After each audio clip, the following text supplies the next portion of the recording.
Hi. இந்த வீடியோவில் நான் என்ன ஷேர் பண்ண போகிறேன்னா, என்னோட எஸ்பிஐயில் ஒர்க் பண்ணக்கூடிய ஒர்க் எக்ஸ்பீரியன்ஸை பற்றி நான் ஷேர் பண்ண போகிறேன். நான் ஜூனியர் அசோசியேட்டாக ஜாயின் பண்ணியிருக்கேன். ஜாயின் பண்ணி அரௌண்ட் 8 மந்த்ஸ் ஆயிடுச்சு. ஸோ அதோட எக்ஸ்பீரியன்ஸை பற்றி இந்த வீடியோவில் கொஞ்சம் ஷேர் பண்ணிக்கலான்னு ஆசைப்பட்றேன். இப்போ ஃபர்ஸ்ட் பார்த்தோன்னா, நான் இப்போ போஸ்ட் ஆகிருக்கிறது நார்மலான ஒரு ரீட்டைல் பிரான்ச் கிடையாது. ஸோ அதனால உங்களுக்கு இது கொஞ்சம் இன்ட்ரெஸ்டிங்காக இருக்க வாய்ப்புண்டு. ஏன்னு கேட்டால், இப்போ நான் போஸ்ட் ஆகிருக்கிறது பார்த்தோன்னா எஸ்எம்இஓபி அப்படிங்கிற ஒரு பிரான்ச்சு. எஸ்எம்இஓபின்னா ஒன்றும் இல்லை, ஸ்மால் அண்ட் மீடியம் என்டர்பிரைசஸ் இருக்கும் இல்லையா. ஸோ அதுக்கான கிரெடிட்ஸ் எல்லாம் கொடுக்கறதுக்கான இருக்கக்கூடிய ஒரு பிரான்ச்சு. ஃபர்ஸ்ட் ஆஃப் ஆல் எனக்கு இந்த மாதிரி ஒரு பிரான்ச் இருக்குதுன்னு எனக்கு தெரியாது. அக்ரிகல்ச்சர் பிரான்ச்சுன்னு சொல்லுவாங்க, கமர்ஷியல் பிரான்ச்சுன்னு சொல்லுவாங்க, ரீட்டைல் பிரான்ச்சுன்னு சொல்லுவாங்க. இதை பற்றி தான் நான் கேள்விப்பட்டிருக்கேன். பட் எஸ்எம்இஓபி அப்படின்னு ஒன்று இருக்குது. பட் இது எனக்கு போஸ்ட் ஆனதுமே நேட்டிவ் பிளேஸ் தான். பட் இந்த நேட்டிவ் பிளேஸில் இந்த இடத்துல இது இருக்குங்கிறதே எனக்கு தெரியாது. ஸோ எங்களோட பிரான்ச்சில் நாங்கள் மேஜராக என்ன டீல் பண்ணுவோம் அப்படின்னா, இந்த ஸ்மால் அண்ட் மீடியம் என்டர்பிரைசஸ் ரிலேட்டடான கிரெடிட் சப்போர்ட்ஸ் பற்றி டீல் பண்ணுவோம். ஸோ அதை பற்றி கொஞ்சம் உங்களுக்கு நான் கொஞ்சம் ப்ரீஃபாக நான் எக்ஸ்பிளைன் பண்ணுறேன். இப்போ பார்த்தோம் அப்படின்னா, நார்மலாக ஒரு ரீட்டைல் பேங்க் இருக்குது. நம்மளே பேங்க் அக்கௌண்ட் வச்சுருப்போம் இல்லையா. ரீட்டைல் பேங்க் இருக்கிறப்போ அங்கே போய் நம்ம என்ன பண்ணுவோம், எஜுகேஷன் லோன் போடுவோம், அதுக்கப்புறம் ஹவுசிங் லோனு, அதுக்கப்புறம் கோல்டு லோனு, அதுக்கப்புறம் அக்ரி இருந்துச்சுன்னா அக்ரி பிரான்ச்சில் அக்ரி லோனு, இந்த மாதிரி ஏகப்பட்ட லோன்ஸ் இருக்கும். பட் இந்த எந்த லோன்ஸுமே இப்போ நாங்கள் இந்த பிரான்ச்சில் ப்ரொவைட் பண்ணுறதில்ல. ஏன்னு கேட்டால் இது specially focused on these sectors தான். ஸோ இது எப்படின்னா, நீங்கள் கரண்ட் அஃபேர்ஸில் ப்ரியாரிட்டி செக்டார்னு சொல்லி ஒன்று படிப்பீங்க. நம்ம எல்லாமே படிச்சிருப்போம். ப்ரியாரிட்டி செக்டார் லெண்டிங் பண்ணியே ஆகணும். இப்போ ஒவ்வொரு பேங்க்குமே 18% அதை கொடுக்கணும் அப்படிங்கிற மாதிரி படிச்சிருப்போம். கரெக்டாக அந்த ப்ரியாரிட்டி செக்டர்ஸில் 8 ப்ரியாரிட்டி செக்டர்ஸ் இருக்கும். கரெக்டாக அந்த 8 ப்ரியாரிட்டி செக்டாரில் நீங்கள் நல்லா நோட் பண்ணி பார்த்தீங்கன்னா, ஒன்று நம்மளுக்கு என்னென்னே தெரியாது, ஆனால் அதை நம்ம படித்து வச்சுட்ருப்போம். கரெக்டாக எனக்கே இது தெரியல. கொஞ்சம் லேட்டானதுக்கப்புறம் தான் ஓ இதுதான் அதுவா அப்படிங்கிறதே கொஞ்சம் ரியலைஸ் ஆச்சு. எக்ஸ்போர்ட் கிரெடிட்னு அப்படின்னு சொல்லிட்டு ஒரு ஒரு செக்டர் இருக்கும். நீங்கள் அந்த லிஸ்ட்டு போய் எடுத்து பாருங்களேன். கூகுளில் சர்ச் பண்ணுறப்போ ப்ரியாரிட்டி செக்டர் 8 ப்ரியாரிட்டி செக்டர்ஸ்னு போட்டிங்கன்னா நிறைய லிஸ்ட்டு வரும். எஜுகேஷன், ஹவுசிங் அந்த மாதிரி வரும். அதில் எக்ஸ்போர்ட் கிரெடிட்னு ஒன்று வரும். ஸோ அந்த இப்போ மேஜராக நாங்கள் பார்க்குறது எல்லாமே இந்த எக்ஸ்போர்ட் கிரெடிட் தான். இப்போ எக்ஸ்போர்ட் கிரெடிட் அப்படிங்கும்போது என்னென்னா, இப்போ நான் இருக்கிறது ஃபுல்லாக இண்டஸ்ட்ரியல் ஏரியா. ஃபுல்லாக இங்கே கார்மெண்ட்ஸ் தான் ரொம்ப அதிகம். டெக்ஸ்டைல்ஸு, கார்மெண்ட்ஸு, சேசிங்கு, ஃபிட்டிங்கு, அதுக்கப்புறம் நெட்டிங், இந்த மாதிரி நிறையா டெக்ஸ்டைல்ஸ் ரிலேட்டடான ஏரியா. ஸோ அதனால் மேஜராக பார்த்தோம் அப்படின்னா எக்ஸ்போர்ட் பண்ணுவாங்க. இப்போ இந்த எக்ஸ்போர்ட் பண்ணுறாங்க அப்படிங்கிறப்போ அந்த கம்பெனி நிறையா க்ரோர் கணக்கில் டீல் பண்ணுவாங்க. அவங்களுக்கு அந்த அமௌண்ட் இருக்காது. ஸோ அதை லோனாக நம்ம பேங்க் என்ன பண்ணுவோம்னா லோன் கொடுக்கும். ஸோ அது எக்ஸ்போர்ட்டுக்கு சப்போர்ட் பண்ணுறதுக்காக நம்ம கிரெடிட் ஃபெசிலிட்டிஸ் அந்த இதுக்கு நம்ம கொடுக்குறோம். அதுதான் இந்த எக்ஸ்போர்ட் கிரெடிட் அப்படிங்கிறது. ஓகேங்களா. ஸோ இதை நாங்கள் நார்மலாக இப்போது சேவிங்ஸ் அக்கௌண்ட் அப்படிங்கும்போது கரண்ட் அக்கௌண்ட்னா சிஏ, சேவிங்ஸ் அக்கௌண்ட்னா எஸ்ஏ, காசா ரேஷியோ அந்த மாதிரிலாம் படிப்போம் இல்லையா. காசா டெபாசிட் அந்த மாதிரிலாம் படிச்சிருப்போம். ஸோ அந்த மாதிரி நாங்கள் எந்த பிரான்ச்சில் பேசுகிறதே பார்த்தோம் அப்படின்னா இபிசி அப்படிங்கிறத நாங்கள் மோஸ்ட்டாக பேசுவோம். இபிசி அப்படிங்கிறது என்ன? இபிசி அப்படின்னா ஒன்றும் இல்லை, எக்ஸ்போர்ட் பேக்கேஜிங் கிரெடிட் அப்படின்னு அர்த்தம். இப்போ ஒரு கார்மெண்ட் கம்பெனி இருக்காங்கன்னா, அந்த கம்பெனி லோன் வாங்கியிருப்பான். அந்த லோன் வாங்கி அவன் எக்ஸ்போர்ட் பண்ணியிருப்பான். அங்கே ஒரு பையர் இருப்பான் இல்லையா. ஸோ அந்த பையர்கிட்ட அது நிறைய ப்ராசஸ் இருக்குது. அதனால தான் இங்கே ஃபாரின் டிபார்ட்மெண்ட்டும் நான் சொல்லியிருக்கேன் இல்லையா. ஓபிங்கிறது ஓவர்சீஸ் பிரான்ச்சு. ஸோ இங்கே எங்கள் பிரான்ச்சில் இந்த எக்ஸ்போர்ட் கிரெடிட் செக்ஷனும் இருக்குது. அது போக ஃபாரெக்ஸ் டிபார்ட்மெண்ட்டும் இருக்குது. ஸோ 2 டிபார்ட்மெண்ட்டுமே உள்ளே இருக்குது. ஓகேங்களா. இப்போது இந்த இபிசியை பற்றி நான் உங்களுக்கு ஃபுல்லாக நான் சொல்லலை. ஜஸ்ட் ஏன்னா எனக்கே அது ஃபுல்லாக தெரியாது. இதுதான் நாங்கள் மேஜராக இது ஃபுல்லாக டீல் பண்ணுவோம். ஸோ இப்போ பார்த்தோன்னா எப்படி இருப்பாங்கன்னா, டீமாக செக்ரிகேட் பண்ணிப்பாங்க. இப்போ ஒரு டீம் இருக்காங்கன்னா அவங்களுக்கு ஒரு 15லேருந்து ஒரு 20 கம்பெனிஸ் இருக்கும். அந்த 20 கம்பெனிஸ் ஒரு 20லேருந்து 30 கம்பெனிஸ் இந்த மாதிரி ஒரு டீமுக்கு இருக்கும். ஓகேங்களா. டீமாக பிரிச்சுருவாங்க. இப்போ ஒரு டீம் அப்படிங்கிறப்ப யார் இருப்பாங்க அப்படின்னா, ஸோ அதில் ரிலேஷன்ஷிப் மேனேஜர்னு ஒருத்தவங்க இருப்பாங்க. ஸோ இவங்க தான் இந்த போர்ட்ஃபோலியோவை ஹேண்டில் பண்ணுவாங்க. ஸோ இவங்களுக்கு கீழே கிரெடிட் சப்போர்ட் ஆஃபீஸர்ஸ்ன்னு சொல்லியிருப்பாங்க. ஸோ அதுக்கு கீழே அவங்களுக்கு அசிஸ்ட் பண்ணுறதுக்கு அசோசியேட்ஸ் இருப்பாங்க. ஓகேங்களா. ஸோ இப்போ இதுதான் ஒரு டீமு. ஆர்எம் அப்படிங்கிறவங்க சிஎம், அதாவது சீஃப் மேனேஜர் போஸ்ட்டில் இருக்கிறவங்களும் இருப்பாங்க. அண்ட் மேனேஜர் போஸ்ட்டில் இருக்காங்க இல்லையா, ஸ்கேல் 4 அந்த மாதிரி இருக்கிற ஸ்டாஃப்ஸ் வந்துட்டு ரிலேஷன்ஷிப் மேனேஜராக இருப்பாங்க. ஸோ அவங்களுக்கு கீழே வந்துட்டு இவங்களுக்கு அசிஸ்ட் பண்ணுறதுக்காக கிரெடிட் சப்போர்ட் ஆஃபீஸர்ஸ், அதாவது இந்த நம்ம அசிஸ்டன்ட் மேனேஜராக இப்போ பிஓ எக்ஸாம்ஸ்லாம் எழுதிட்டு நம்ம அசிஸ்டன்ட் மேனேஜர் ஆகிறோம் இல்லையா, அசிஸ்டன்ட் மேனேஜர் ஆனோன்னா ஒரு சில டைமில் நம்மளுக்கு ட்ரைனிங்கில் எஸ்எம்இ பிரான்ச் கிடைக்கும். அப்போ பார்த்தீங்க அப்படின்னா கிரெடிட் சப்போர்ட் ஆஃபீஸர் ரோல்ஸுமே வந்து நம்ம பர்ஃபார்ம் பண்ணுற மாதிரி இருக்கும். நம்மளோட ஒன்ஸ் நம்ம வந்துட்டு ப்ரொபேஷன் பீரியட் முடிஞ்சிச்சுன்னா நம்மளை வந்துட்டு கிரெடிட் சப்போர்ட் ஆஃபீஸராகவும் போடுவாங்க. ஸோ அவங்களுக்கு கீழே வந்துட்டு அசோசியேட் பண்ணுறது, அசிஸ்ட் பண்ணுறதுக்காக அசோசியேட்ஸ், இப்போ நான் வந்து ஜூனியர் அசோசியேட்டாக இருக்கேன். ஸோ என் கூட வந்துட்டு சீனியர் அசோசியேட்ஸ் அந்த மாதிரி நிறைய பேர் இருக்காங்க. ஸோ இந்த மாதிரி ஒரு டீமுக்கு வந்து ஒரு relationship manager, CSO and Associates இருப்பாங்க. இவங்க தான் ஒரு டீமு.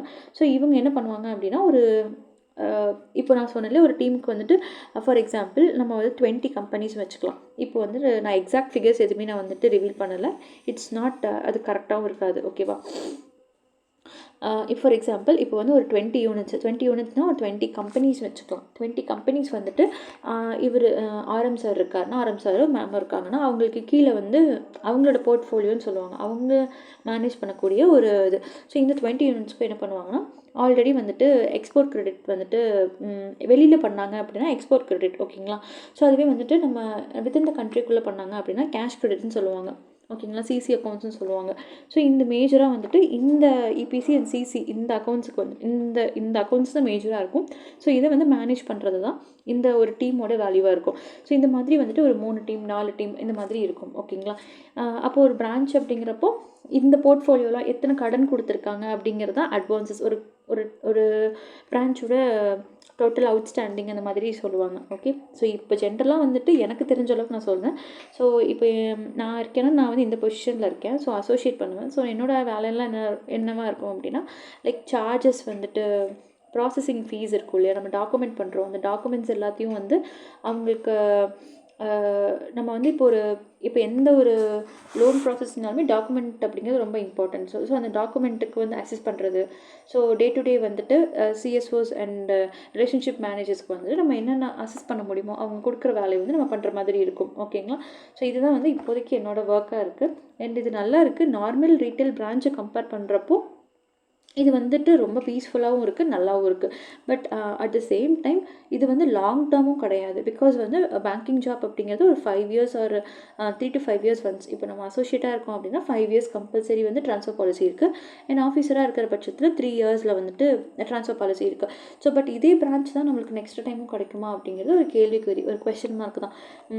ஏன்னா இது வந்துட்டு ஒரு பீஸ்ஃபுல்லாக இருக்கும். ஸோ இங்கே வந்துட்டு உங்களுக்கு ஒன்லி நீங்கள் வந்துட்டு டீல் பண்ணுறது எல்லாமே வந்துட்டு current accounts and EPC accounts and CC accounts, இந்த அக்கௌண்ட்ஸ் மட்டும்தான் நீங்கள் டீல் பண்ணுவீங்க. அண்ட் பெரிய பெரிய போர்ட்ஃபோலியோ, பெரிய பெரிய லோன் வாங்கியிருக்கக்கூடிய, அதாவது க்ரோர் கணக்கில் வாங்கியிருக்கக்கூடிய யூனிட்ஸ் பற்றி தான் நம்ம வந்துட்டு இங்கே டீல் பண்ணிகிட்ருப்போம், கரெக்டாக? ஸோ இதில் வந்து நார்மலான ஒரு customers, regular consumers, regular day to day customers வந்துட்டு இங்கே மோஸ்ட்டாக வர மாட்டாங்க.